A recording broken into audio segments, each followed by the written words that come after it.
kita refresh semula, kita lihat kembali ke belakang apakah yang telah disampaikan oleh pembentang pada kelas yang lalu.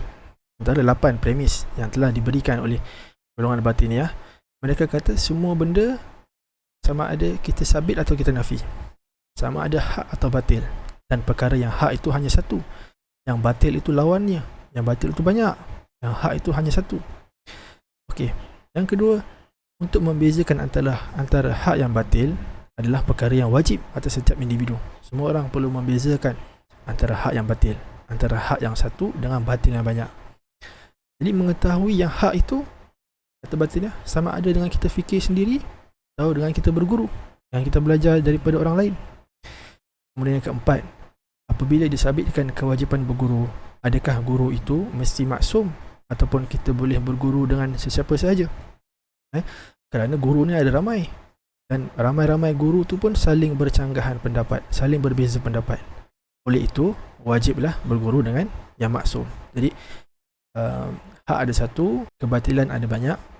Mengambil yang hak itu wajib, dan menentukan hak itu mesti berguru, dan guru itu mestilah guru yang maksum.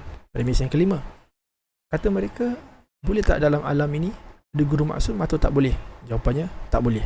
Sebab guru maksum saja yang mengetahui hakikat, mengetahui kebenaran. Kalau guru yang maksum itu tidak ada, maka kebenaran akan ditutup dan orang tak boleh tahu kebenaran. Maka rosaklah urusan manusia, rosaklah agama, rosaklah dunia manusia, dan kezaliman pun akan berlaku, dan ia bertentangan dengan hikmah Allah Subhanahu Wa Taala. Maka tidak harus Allah Subhanahu Wa Taala berlaku zalim. Allah Taala itu maha bijaksana, maha suci daripada kezaliman. Maka mesti kena ada imam, mesti kena ada imam maksum, mesti kena ada guru maksum. Yang keenam, kata batiniah, bolehkah guru maksum itu menyembunyikan dirinya? Jawapannya, tak boleh. Sebab menyembunyikan diri itu adalah menyembunyikan kebenaran, dan itu adalah kezaliman. Yang ketujuh, apabila telah sabit bahawa dalam alam ini mesti ada guru yang maksum, maka siapakah guru yang maksum itu?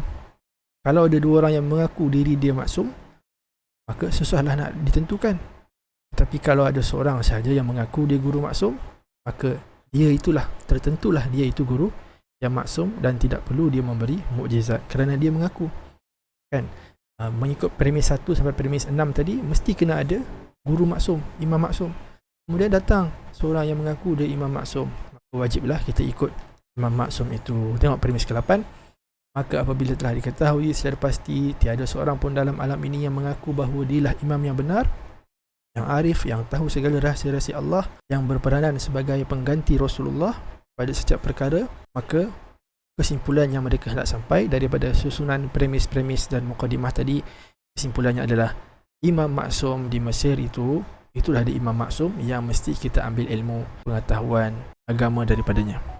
Dan inilah natijah yang kita cari-cari, iaitu inilah dia natijah yang ingin disampai oleh golongan batiniah. Daripada susunan premis 1 sampai 8 ini, inilah natijah yang mereka hendak buktikan kepada kita, iaitu imam maksum itu ada di Mesir.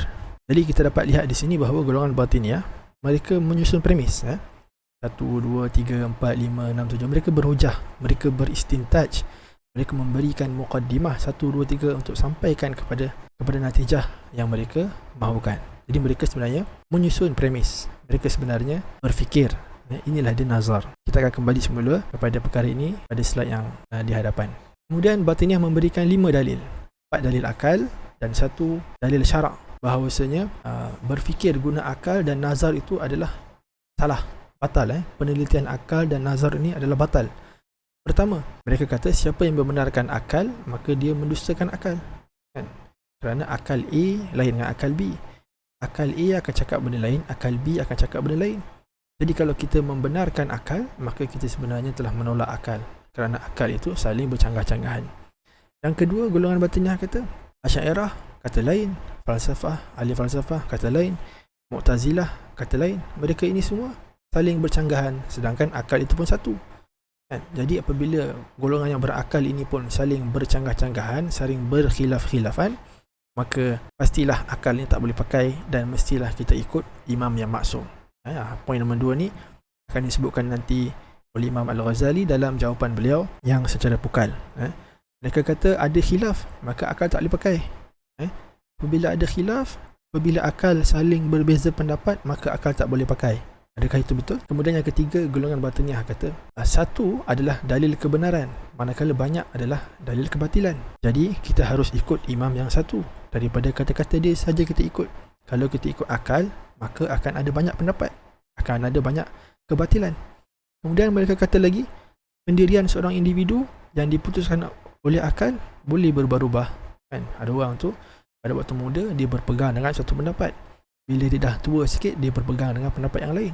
Jadi akal yang sama, tetapi pendirian pendapat yang berubah-ubah, oleh itu akal tak boleh pakai, kata golongan batiniyah. Kemudian yang kelima, mereka bawa hadis firqah najiyah, 73 puak yang akan berpecah daripada umat Nabi Muhammad SAW. Maka apabila umat akan berpecah kepada 73, hanya satu saja yang betul. Oleh itu, satu yang betul itu adalah yang mengikut imam yang maksum.